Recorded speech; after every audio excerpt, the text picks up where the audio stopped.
Hello everyone, my name is Chris Brown, and we're going to be going over the new 2022 construction general permit. It's going to be a pretty quick discussion, so let's go ahead and just jump right in. We've got an hour to go over many topics. So the permit was adopted in 2022, and it went live on 9/1/2023. My name is Christopher J. Brown. I'm a trainer of record for CASQUA, and I do QSD and QSP trainings. I've done some other trainings as well, SESWI, other workshops. These are my underlying certifications. Here's my contact information. If you ever need to contact me, feel free to do so. I work at ETIC Engineering, preparing SWEPs, doing inspections, trainings, all those good things. And here's our contact information if you need any of our stormwater services. So let's dive into the permit. The permit has a similar structure to the 2009 with the 2009 CGP with the order and the fact sheet and the attachments. The permit has been simplified quite a bit, and all of the requirements for risk level 1, 2, and 3 are now in attachment D, and all of the requirements for LUPs are in attachment E. And there's some additional topics that if we have time, we'll go over, but basically, as you can see, there's an attachment for some of these newer topics, such as TMDL requirements, which is kind of the big topic that has everyone, questioning how it works. But there's some additional sampling for projects that are discharging to 303D listed water bodies or watersheds. There's some dewatering requirements now.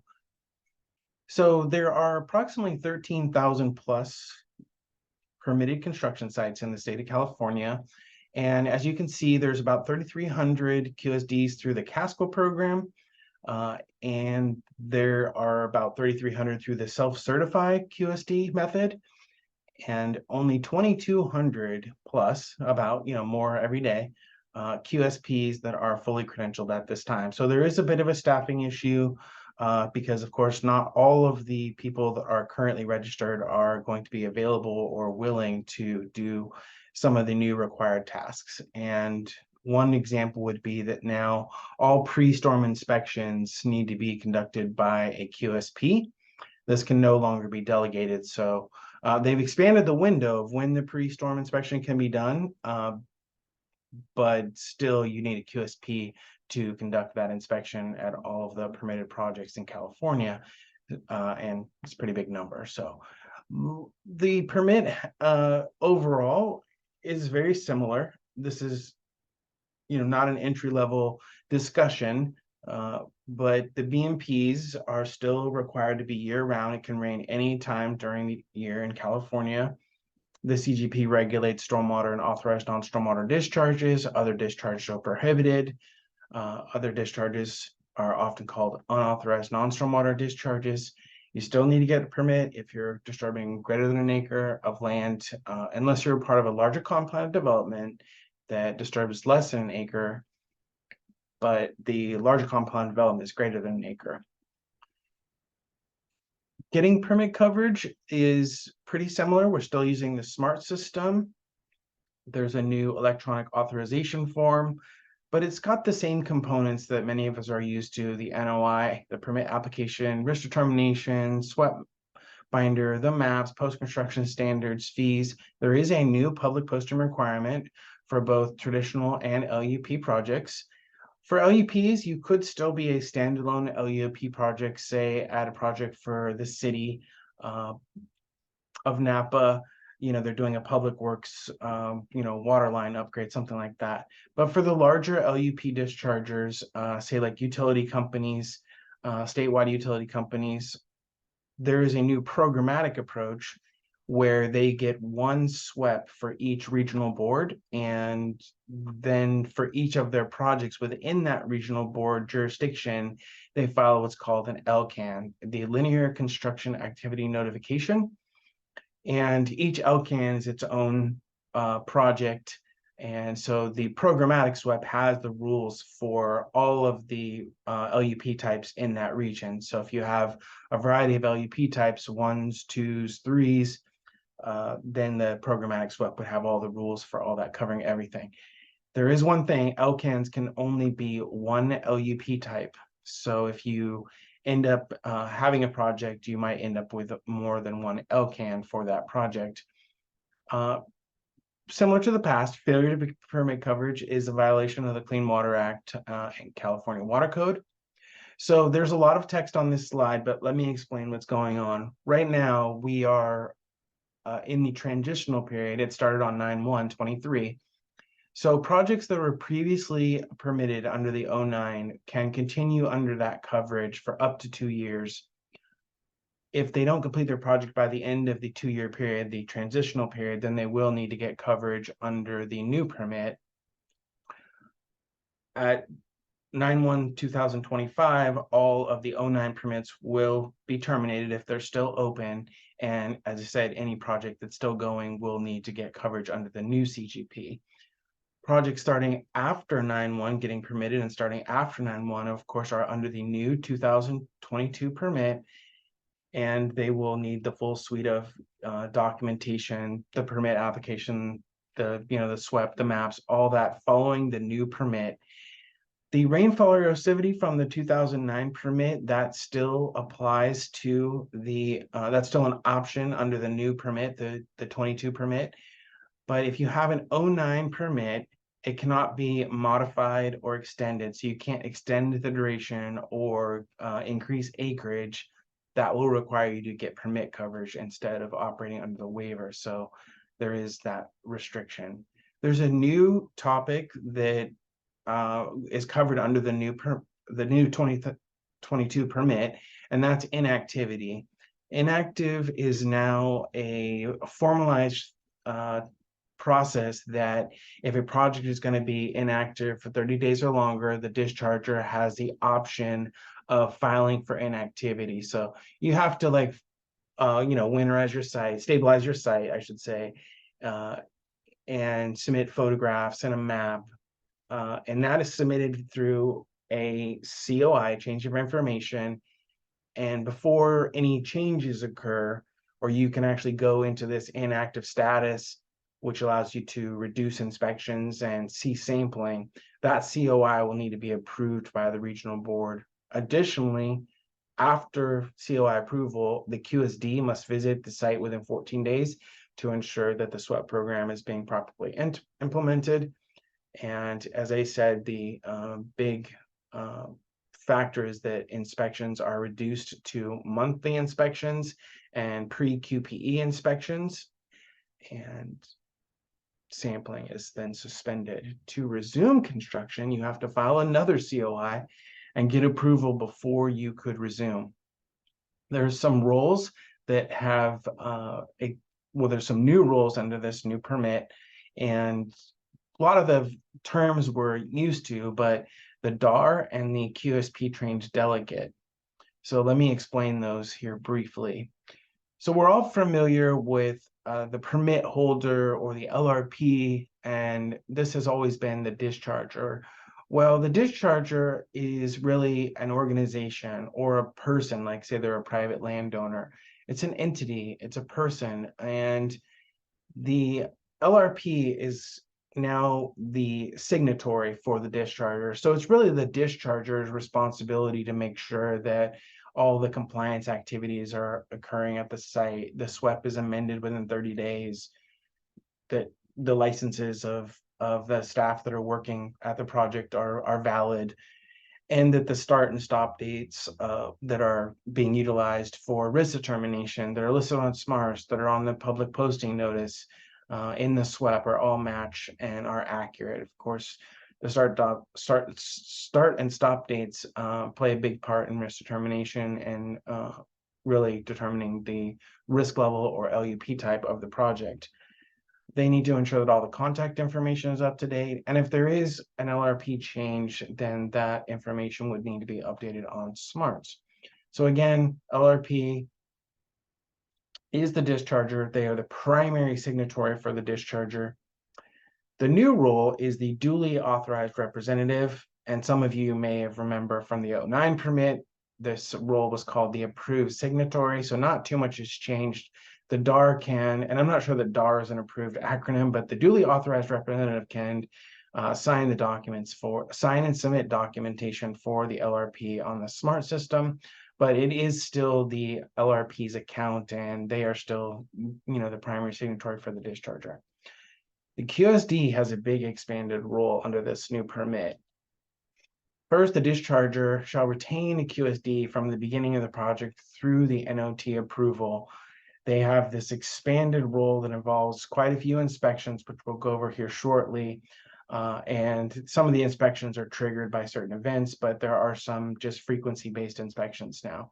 So they are required to assess construction activities that affect sediment transport and erosion, other pollutants and discharges, other pollutant discharges and stormwater. The QSD is required to, of course, revise the SWEP as issues are identified through inspection, sampling, or comments with the QSPs. There's a real teamwork approach going to be taking place between the QSP and the QSD. They'll both be on site in some capacity through the life of a project. The QSP can now delegate some of their responsibilities to someone called the QSP delegate. And we did have delegation in the past on the 09 permit, but now it's more formal. And so when delegates are properly trained and become part of the new stormwater team at the 2022 projects, that will need to be actually in the SWEP and uploaded on smarts. There's a log that needs to be filed on smarts. QSDs are one tier higher, and they can perform the work of a QSP. So here's the QSD inspections. One, within 30 days of construction commencing. It doesn't say that they have to do an inspection prior to developing the SWEP, but they do have to do it within 30 days of construction commencing to ensure the SWEP program is being implemented.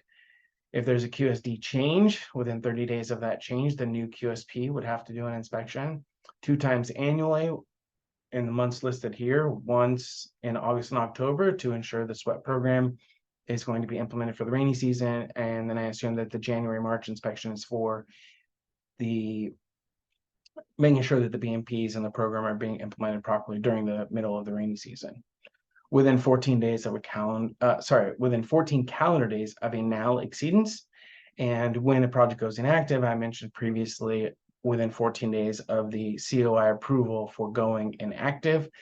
There could be additional inspections requested by the regional board, and QSDs could do more inspections. Basically, there's going to be a primary QSD. They could do all these inspections, but as we all know, people need backups. And so in the CGP roadshows presented by the state of California for the new permit, there was discussions about a team roster and alternates being allowed. And of course, the QSD alternates would need to be a QSD. The QSP cannot be the alternate, but the opposite is not true. The QSD could be the alternate for the QSP. Again, QSDs are just one tier higher than QSPs. What is the difference between a QSD and a QSP? Often a question is that QSDs can write, amend, certify SWEPs, and the QSPs cannot. But now, when someone asks you that question, you would also have to say, well, there's all these QSD specific inspections that a QSD could do. QSPs have a different role. They now need to review the work of their trained QSP delegates for all the tasks that they have delegated to them. There's some new QSP specific inspections, and that is once a month. So they are actively involved. And as I mentioned previously, QSPs must conduct the pre-qualifying precipitation event inspections. That's the new name for the rain event inspections. That is essentially a 50% chance of a half-inch of rain in a 24-hour period. The pre-storm inspection window is now expanded from 48 hours up to 72 hours and could be expanded up to 120 hours prior to the storm occurring if there is available forecast data for this. QSPs must also do an inspection when there is a NAL exceedance within 14 days. And there is a QSP NOT inspection, and anytime there's a COI that is filed for an acreage increase, a SWEP amendment for acreage increase, then the QSP will need to do an inspection. So lots of new inspections. Similar to the old permit, the 09 permit, the QSP does need to observe, report, and communicate, and the corrective actions need to be done, begin within 72 hours of identification and be completed as soon as possible. They need to try to get the project to control track out. They're in charge of the posting notice. They're performing the sampling. If they're delegating it, they're making sure that that sampling is being done correctly by their delegates and that representative samples are being taken. They're ensuring that the contact information of all the team members is up to date, correct. And now there's a new photo documentation. Photos were required for LUPs under the 09 permit, but now there is a photo documentation requirement for all projects with problem areas of erosion, sediment deposition, unauthorized non-stormwater discharges, failed BMPs. So interesting new development with that. A lot of photos will be now part of the reports. The delegate. So as I said, it's formal. And the delegate is required to complete two types of training. One is foundational training. This is under development still from the the CGP training team. And I believe they're going to release some sort of formal training, like a multi-hour online, possibly training that all QSP delegates will take. And separate from that, they need to receive site-specific training at each site that they are going to be the delegate at, because every site's a little bit different risk levels, different BMPs, different sampling requirements. So that would be performed by the QSP. They will present that training to the delegate. The delegates, the QSP has to ensure the delegates are competent in their duties that they're being delegated prior to them taking over their responsibilities. And as I said, the delegates' information is going to be maintained on a training log and has to be uploaded to smarts prior to the delegate performing these functions. There's a reporting requirement, real teamwork approach, where the delegates now have to record and report issues, corrective actions to the QSP within 24 hours. The delegates cannot perform any of the QSD or QSP specific inspections. Delegates can be a data submitter. So for the new permit, the existing QSDs and QSPs out in the world need to complete what is called the reissuance review. And I'll make it simple. Not most, I should say all of us, existing QSDs, QSPs, and new candidates that are going to become QSDs, QSPs must complete the reissuance review. This is the training specific to the 2022 permit, and it consists of 5 modules and 5 quizzes. The self-certifying QSDs, they must also complete this training prior to 9/1/24. The CASQA method above here needs to complete this for existing QSDs and QSPs. They need to complete the training before their certification, expires, part of the renewal process. And of course, new QSPs and QSDs through the CASQA method will need to complete the reissuance review as part of becoming a QSP and QSD. It is true that the self-certified folks do not need to take the quizzes.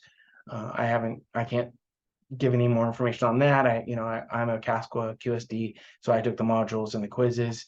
And this is, like a 5 or 6 hour. There's 5 videos, are about 4 hours long, give or take some time, but then there's some fairly substantial quizzes at the end of each one, and you work your way through these quizzes. If you get a question wrong, you're allowed to retake the question until you get it right. So continuing education, there's a new requirement where everyone has to earn 6 hours of professional development hours or continuing education credits. There's lots of different names out there, but 6 hours is the goal. Now, many people have an underlying certification and they're already required to earn 6, 8, 10 hours annually. So that can overlap and that's fine. It's just that they've made it formal minimum requirement in the CGP. The self-certifying QSDs, they do not have to complete this 6 hours continuing education requirement. They just have to keep their license in good standing. There is some new processes for the suspension and recension of QSD and QSP certifications. So if the state or regional board believes that additional training is needed because the candidate lacks knowledge about the permit, then they will ask for additional training. If something unethical has happened, then that could be taken to a higher level, and you could lose the certification based on what's presented on the slide. So here is the site inspections. This is different than the QSD and QSP inspections, but as you can see now, they have simplified the inspection requirements, and they're very similar with the exception that LUP type 1s do not have to do post-qualifying precipitation event inspections. But other than that, everything is pretty much the same. So we'll go over all of the site inspections, all the QSD and QSP specific inspections in a table that covers everything here in a few minutes. The permit has the option for the rain event inspections to satisfy the weekly requirement that we just saw on this slide. So you could have some overlapping things that you're accomplishing at this, in one inspection. Again, inspections like the 09 permit inspections and sampling are conducted during normal site business hours. And just to follow up or explain it one more time, a QPE is now the quote storm event, and it is a 50% probability of precipitation, and a half inch of rain is predicted in a 24-hour. That QPF is quantitative predictive forecast.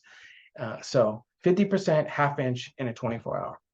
As I said, the pre-storm can be done up to 72 hours in advance, within 72 hours, but up to 120 hours. The extended storm events are going to be done every 24 hours, and this is important, not based on the percentage chance of rain, but simply is there a quantitative predictive forecast of a quarter of inch of rain for the next day. So you just look at the day forward. If a quarter of inch predicted, you just keep doing your during extended storm event inspections until there's no longer a quarter of inch of rain predicted. And then the storm event is over. It doesn't take 2 days in a row. The first day that there's no quarter of an inch, that storm event would then be over. And you would go then to do a post rain event inspection if that had been met, the half inch of rain. That needs to be done within 96 hours. So there could be some overlapping with posts and pre's for the next storm event. And then here's this little sneaker down here. Rain gauges are now required on site. That's in the permit. So let's look at this slide really carefully for December 31st. Now you're checking the weather every day on December 26th and 27th, 28th. You're looking ahead, and the first day that you see 55, more than 50%, as we see right here, of December 31st, 55%, then you're going to look at the 24-hour period forward. And so I have met the 50%. It appears that the quantitative says there's definitely more than a half inch of rain in a 24-hour period. So this is a storm event that will require pre-rain event inspection and a during inspection. But there's no quarter of an inch predicted after it. So this storm event was a one-day event. And if it does end up raining half an inch, then a post-storm event inspection would be required, except for LUP type 1. So the next example over here on January 2nd and 3rd is where you can see that there is a 55% chance of rain at 10 p.m., but there's not the quantitative half inch in a 24-hour period. So we don't have an inspection there. Down here on January 4th, we see that the forecast is now above 50%, starting here at 60%. This is very important to know that it's no longer based on calendar days. It's about 24-hour periods. And so you can see that this 24-hour period overlaps January 4th and 5th. They're above 50% chance of rain. They're over a half inch in the 24-hour period. And so we know we're going to need to do a pre-rain event inspection for this 24-hour period. And then at that point, we are looking forward for the next 24-hour period, and we're not looking at the pop. We're not looking at the chance of rain. We're simply looking at whether or not the rain total in the next 24-hour period is greater than a quarter of an inch. And if so, then we'll do a during rain inspection. Again, if a half inch or more rain does actually occur, you're checking your on-site rain gauge, then a post-rain event inspection would be required within 96 hours. Let's look at another example for a multi-day event. You're cruising along March 7th, March 8th, March 9th, you're checking the rain, you see 100%, much greater than 50%. You see that there's definitely over a half inch predicted in a 24-hour period. So you're going to have to do your pre-rain event inspection. And then as you can see at this point, it is a continuous multi-day storm event. We are not looking at the pop, we're not looking at the 70, the 60, the 65 on March 11th, 12, 13. We're simply looking at the quantitative predictive forecast.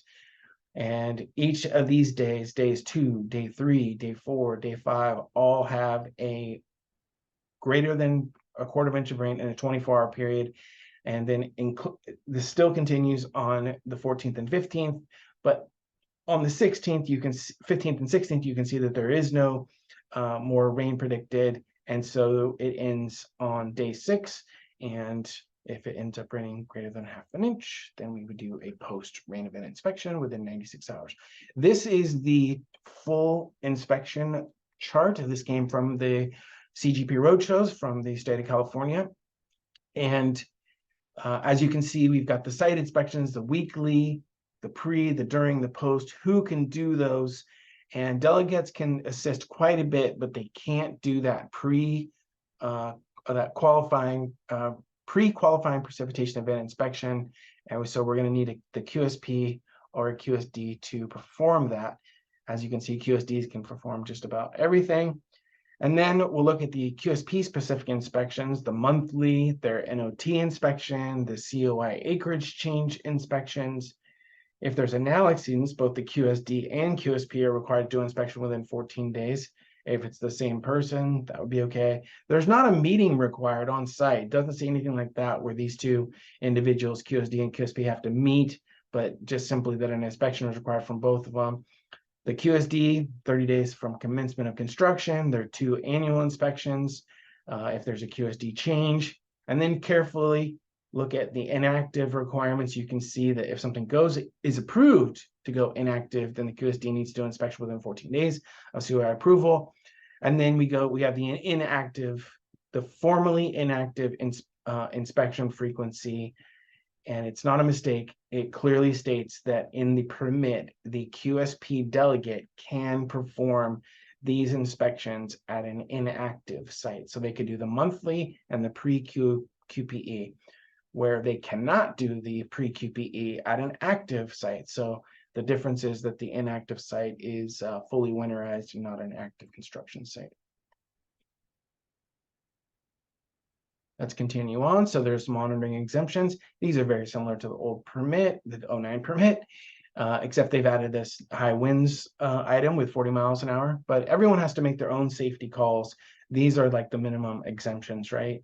And again, similar to the old permit, inspections and sampling are not required outside of business hours. In fact, the permit says that inspections and sample collection occur during normal site business hours. So if the discharge is occurring at night and the site's not open, then you wouldn't be collecting samples. If they're closed on the weekends, then any required inspections or sample collection on the weekends would not be required. Anytime that we take this exemption, it does need to be documented. That is a permit requirement. And so everyone needs to step it up a little bit on that, because I'm sure if you bring that up to some people, they're well aware of how they don't have to do inspections or collect samples, maybe at night or on the weekends if they're closed, but they may not remember this requirement that it is supposed to be documented. Now let's dive into the sampling. The structure is similar, but there's a lot of little very significant changes. We still have our stormwater discharge sampling for 2s and 3s, subject to the NALs. They're analyzing the site for pH turbidity. We still have receiving water monitoring triggers that apply to 3s with direct discharges. If triggered, then the receiving water is required. And we still have non-visible pollutant sampling that applies to all project types if a spill, breach, leak of non-visible pollutant has the potential to discharge offsite. That would trigger that type of sampling. So here's the NAL, 6.5 to 8.5 for pH and 250 NTUs for turbidity. This is kind of a fancy table saying just the straightforward, NALs information, but you are going to start to see things about responsible dischargers and TMDL related pollutants. As I said, there is a whole new topic based on projects that are either located in or discharged to an impaired water body or a watershed that has a TMDL, an impairment. They're on the EPA's 303D list. They have an approved TMDL for an impairment that is associated with construction site. Construction is the source of that impairment. So what does this mean? Well, there's a whole process determining what actions need to be taken if someone ends up being what is a responsible discharger. Basically, what I just said applies to the project, right? Then you're a responsible discharger. That means you're discharging to these impaired water bodies, and there's a specific list of pollutant, and you have that pollutant on site, then you would be your responsible discharger, and this triggers a process of determining what additional steps are required for that project. And they're substantial. I'll show you a chart if time allows, if we can get that far. I think we will. So the NALs, still a performance indicator of how well BMPs are working. They are not a violation. The NALs are not a violation, but they are a trigger to take corrective action. The permit says that you need to implement corrective action until the NAL exceeds is resolved. Failure to implement corrective actions is a violation. Having a BMP damaged is a corrective action, but not having a required BMP installed or failing to fix something that is damaged in the required timeline, that is a violation. So the NALs apply to risk level 2 and 3 projects, and LUP type 2 and 3 projects, and non-stormwater discharges. Authorized non-stormwater discharge. This is discussed in a couple of locations in the permit and was confirmed with questions and answer sessions in the CGP roadshows. It's not mentioned very often, but it was very clearly stated in the 09 permit that non-stormwater discharge are subject to the NALs. This new permit, it does mention in a couple places, it says you've had an NAL exceedance if stormwater or authorized non-stormwater discharges is outside of the pH range of 6.5 to 8.5 or below, or sorry, above the turbidity of 250, And then, as I said, there's the responsible discharger story. There are TMDL related NALs, there are TMDL related NELs, numeric effluent elimination, numeric effluent limitations that apply to this whole TMDL story. Then there's some dewatering activities, and I don't want anyone to be confused about this topic. The dewatering section in our permit is basically the backup. It clearly states in the new permit that the dischargers need to obtain the dewatering permit in the regional board they're in, if there is a dewatering permit. If there isn't, and they need to do dewatering activities, then this permit would be utilized to do that. To do so, then the discharger needs to comply with all the requirements in attachment J, and that involves sampling. This is the most important slide. The sampling for the NALs has significantly changed. There is no longer storm event daily averages for pH and turbidity. Instead, now, when you collect a sample from a discharge location, instead of averaging all your samples together for the day, instead you just collect a sample and you compare it to the NALs. So you have to look at the NALs for, again, every sample collected and determine if you're having a NAL exceedance at that discharge location. And so for risk level 2 and 3 projects, they need to collect a sample from all discharge locations. For LUPs, it says collect one sample from one or more representative discharge locations. I assume in the active areas of construction, and that's pretty much how LUPs work. They're implementing BMPs and sampling and inspection activities and active areas of construction. That's older language from the 09 permit, but that's essentially how it works, I believe. Then additionally, as the storm continues, similar to the old permit, we do need to take samples every 24-hour period during normal site business hours that water is discharging for these extended storm events. And as I said, there's just no averaging. It is Just take a scoop and compare it to the NALs and determine if the site has had a NAL exceedance. If one has occurred, then you would immediately take corrective action, right? And as I said, it applies to both stormwater and non-stormwater discharges. And of course, there's still that rule about water coming out of an impoundment. You know, a properly designed basin might be releasing water after the storm event's over. Well, that water should be sampled when it's discharged, okay? Run-on can be sampled, but it doesn't, you know, affect whether or not a site is having analyses. It's not going to be, you know, a factor or averaged in or, you know, subtracted or any weird thing like that. You know, it's just for informational purposes. I mean, if you have turbid water shooting on your project, then obviously that's going to be contributing to your naloxines, your potential naloxines, and so you would want to do something about turbid water running on your project, or allowing clear water to run onto your project through exposed soil areas. That water needs to be collectively in compliance when it leaves the project, the discharge locations, the draining perimeter, interior operational storm drain nodes. You know, you want to avoid water coming in run-on from coming in contact with your exposed soil areas on site if you can at all possibly do that. So this is a topic, exceedance response requirements, a topic in the permit. And so we're familiar with this. We already know this table. It's actually just a different version of another table that's already been shown. We already know what the NALs are. And the exceedance response requirements, just look at this text down here. It's just kind of like what to do if you have a NAL exceedance or NEL exceedance. And again, NELs are going to be applying to the TMDLs and ATS for some of you that remember the old ATS rules. And so determine the source of the pollutant and implement corrective action. Remember, it's a trigger for corrective action. Continue with corrective actions until back in compliance with the NALs. The source evaluation, the determination of what caused the NAL, what were the BMPs you installed? What were the corrective actions taken? A schedule of implementation for other additional BMPs, that kind of thing. That's all part of a NAL, a construction site evaluations. They're calling it a source evaluation. This is not the NAL exceedance report. That's something a little bit different. Right down here, NAL exceedance report prepared when requested by the Regional Water Quality Control Board, and it's due to them within 30 days of the request. So for 2s and 3s that are subject to the NALs, we're still collecting samples and submitting the results on SMARTS.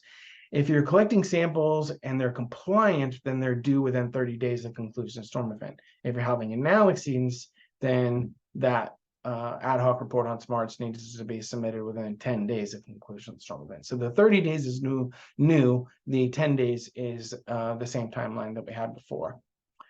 The NAL exceedance report, not too much different than before. Like I said, what were the BMPs that were installed? What were your proposed corrective actions? But it does now say that photographs need to be included. So there's that. Now let's look at receiving water monitoring triggers. The main thing to remember is that this is for 3s, risk level 3 or LUP type 3 that have a direct discharge to a receiving water. If that's the case, then this project is subject to the receiving water monitoring triggers, which are 6 and 9 for between 6 and 9 for pH would be the goal. And if you're outside of that, you've triggered it. And above 500, you've triggered it. And so that's all the same. The one thing that has changed, we're still collecting samples upstream and downstream. Once it's triggered, you would be collecting samples in the receiving water upstream and downstream of your project's location. But one thing that has changed, or I should say is new, is that dischargers are required to now collect samples every 24-hour period of an extended qualifying precipitation event. So that didn't exist previously. This timeline of submitting the results within 10 days on SMARTS is also new. Non-visible pollutant sampling. The big thing with this is there's some positives and some changes, not necessarily negatives. There's still the same situation. Please read this second bullet down here on the bottom. Dischargers are required to conduct sampling and analysis for non-visible pollutants identified in the SWEP or otherwise known to be on site only when pollutants may be discharged due to a failure to implement BMPs, a container spill or leak, or a BMP breach, failure, or malfunction. So you've had a spill of some non-visible pollutant. And if it has the potential to discharge off-site, that would then trigger non-visible pollutant sampling the next time it rains. The next time it rains, the discharger would be required to collect samples, at least one sample within 8 hours of the start of the discharge from each discharge location hydraulically down gradient from the triggering event where the spill occurred. This is a big difference from the old permit. The old permit was about collecting 2 samples within 2 hours, an affected and an unaffected background sample, affected where the spill occurred, unaffected where the spill did not occur, within 2 hours of the discharge. So the timing, and there's just no mention of unaffected background sampling in the new permit. So 1 sample from each discharge location affected by the spill within 8 hours, and then there's a new rule about collecting a sample every 24 hours for their, for extended qualifying precipitation events. The good news is that if the spill of the non-visible pollutant is cleaned up prior to the rain event, then this is not required. That is not new. That was an option for LUPs under the 09 permit. It was not a listed option for traditional projects, and now it applies to both. So get those spills cleaned up and properly disposed of before rain events. And we'll come to this TMDL stuff in a little while and talk about it. Keeps getting mentioned over and over. It's more easily understood on some charts. So for non-visible pollutants, this is laboratory sampling. The data is submitted on SMARTS within 30 days. If there is a NAL or NEL exceedance, TMDL related NAL or NEL exceedance, or a basin plan parameter has been exceeded, then that data would need to be within 10 days of the collection or the end of the storm event. I'm not 100% sure. I'd have to ask a few more questions about that.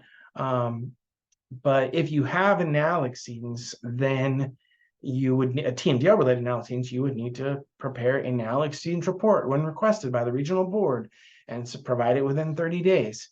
But this is where it kicks up a notch. If you have a TMDL related NEL exceedance, then a new topic gets triggered. It's called the water quality based corrective actions. It's basically, I'm summarizing it, but it's like an assessment of the site and a plan to move forward to try to prevent this from happening again. Water quality based corrective action requirements listed in the order. So the NELs, some of you probably remember that active treatment systems had some turbidity NELs. That's still true. It's the same NELs, 10 NTUs for the daily average, 20 NTUs for any single sample taken throughout the day, and that residual chemical shall be less than 10% of the maximum allowable threshold concentration. But there is a new NEL, a new ATS NEL, the pH NEL. The water now must be between 6 and 9. If it's not, then a NEL violation has occurred. There's responsible discharges again. So let's briefly look at this total maximum daily load story. So there's a new mapping tool, and you type in the latitude, longitude of your project and figure out where you are in the map. And if you're in one of these TMDL listed areas, watershed or receiving waters, it says both, then you do a little bit more research. And if you have that pollutant on site, then this topic applies to you, the TMDLs discussion that's listed, and all the requirements are in attachment H in the permit. Okay, so you determine if you're a responsible discharger, and I could have swore that it's actually both of these together would determine you to be, that you're, I'm in the impaired watershed, and I do have that pollutant on site, so then I was a responsible discharger. But that's a little fine detail. So the responsible discharger, does this apply to my project? Do I have that pollutant on site? And if so, then the discharger has to refer to attachment H to determine the CGP requirements for that particular pollutant. And there's a lot of different outcomes. So look at these 4 boxes right here. So the outcomes, if that story that I just told you on the last slide applies, then the permit is going to lead you to this chart in attachment H that tells the discharger what to do. Now, it might say something as simple as comply with the general permit. It might say to conduct erosion modeling using the Russell 2 software program. It might list a TMDL related NAL or a TMDL related NEL. And this is where it's important to remember that this is non-visible pollutant sampling. So to have to do this, to be subject to the TMDL related NALs or the TMDL related NELs, you would have had to trigger non-visible pollutant sampling. And part of me wants to be like, well, why wouldn't you just clean that up? And then non-visible pollutant sampling would apply to you. And then wouldn't this not apply? But, that's how I think it works. But I would need to just, discuss it with a regulator or other consultants and get their opinions on it. So very important to remember this topic right here, this the little bit of information right here. I know there's a lot on this slide, but a responsible discharger is a discharger that discharges stormwater, authorized non-stormwater discharge directly or through an MS4 or other conveyance to an impaired water body or watershed identified on the US EPA approved TMDL with a waste load allocation assigned to construction site stormwater sources. I tried to say that earlier. It's a little bit tougher than just reading it right here. This does make sense. I'm discharging to an impaired water body. That impairment is assigned to construction. And so, that's step one. I do my pollutant source assessment. Do I have that pollutant on site? It is determined that yes, we do. Then I know that this TMDL topic applies to my site. But what I'm trying to get at is right here, very important, that you haven't had a NAL exceedance. Say you trigger the non-visible pollutant sampling and you conduct the sampling. In order for it to be a TMDL related NAL exceedance or a TMDL related NEL exceedance, if you read this red text right here, you can see that you actually have to have 2 exceedances from the same drainage area within the same reporting year for it to be a reportable or an actual NAL exceedance that would need to be reported, okay, or an actual NEL violation that would need to be reported. So I guess the first time, and this is just my opinion, I guess if you had one of these, then great number of steps would be taken to try to prevent it from happening again. And if you end up having a TMDL NEL exceedance, as I said before, that will result in what's called the water quality based corrective actions. And the site, the SWEP program, everything's got to be assessed to figure out if additional BMPs are needed. This is a good slide on whether or not the sampling of the TMDL topic applies. Are you in the watershed? Do you have that pollutant on site? Are you in the watershed? Is there an applicable NAL or NEL? Maybe it just says comply with the permit and there's not a NAL or a NEL listed. Maybe it says do the Russell modeling. So that is possible where you could be in a TMDL watershed, but it doesn't have a NAL or a TMDL NAL or NEL. And so are you an impaired watershed or discharging to a TMDL water body? Does it have an applicable NAL or NEL? Do you have that pollutant on site? And then finally, did you have a non-visible pollutant situation, where that sampling is triggered? And if all that's true, then you would take, samples during the next storm event, right? During the first 8 hours of the discharge of the next storm event, and then every 24 hours. And that sampling would go off to a lab. And if one or more of those samples in a single reporting year from the same discharge area exceeds the NAL or the NEL, then you've had an exceedance. I know that's a lot, but that is actually how all the steps are put together. Let's briefly talk about some of the other changes in the permit. So you can just go right to attachments D and E, risk level and OUP, and read the new erosion, the current 2022 erosion, sediment control, and housekeeping requirements. a lot of them are very similar to the 09 permit.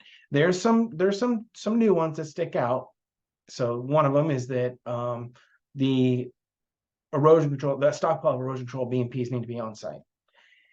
Additionally, they have tightened up the language for the stabilization of inactive areas. As you can see, it says immediately initiate stabilization for inactive areas. So if something is complete or going to be inactive for 14 days or longer, it needs to be you need to immediately initialize stabilization.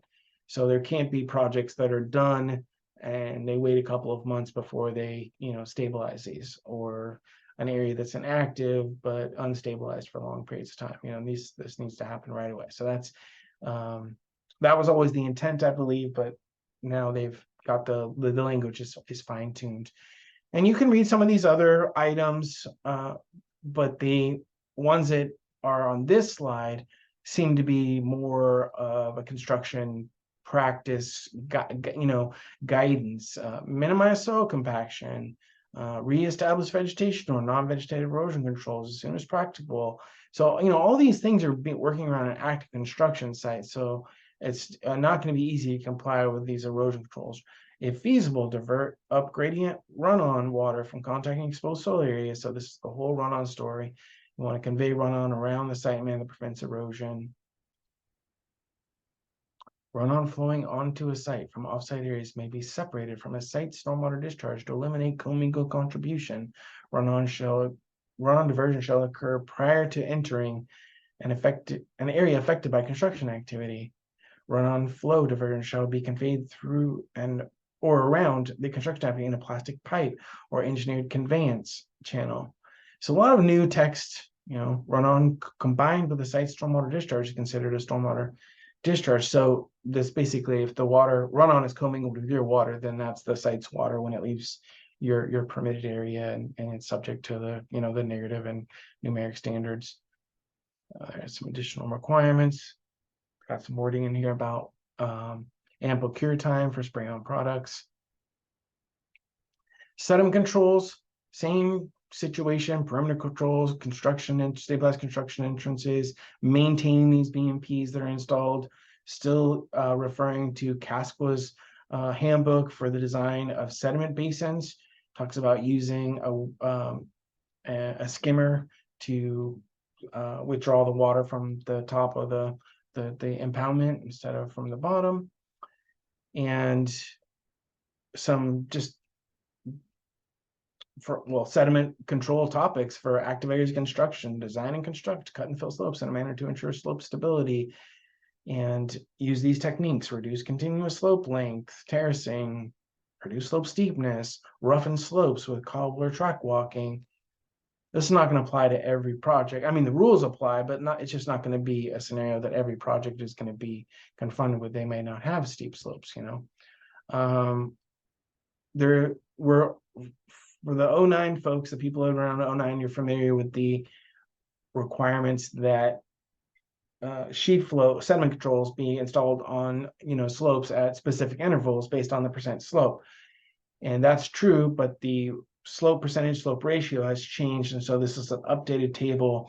You might have been familiar with the 10, 15, and 20 foot intervals in the old permit, and now there's these additional lines.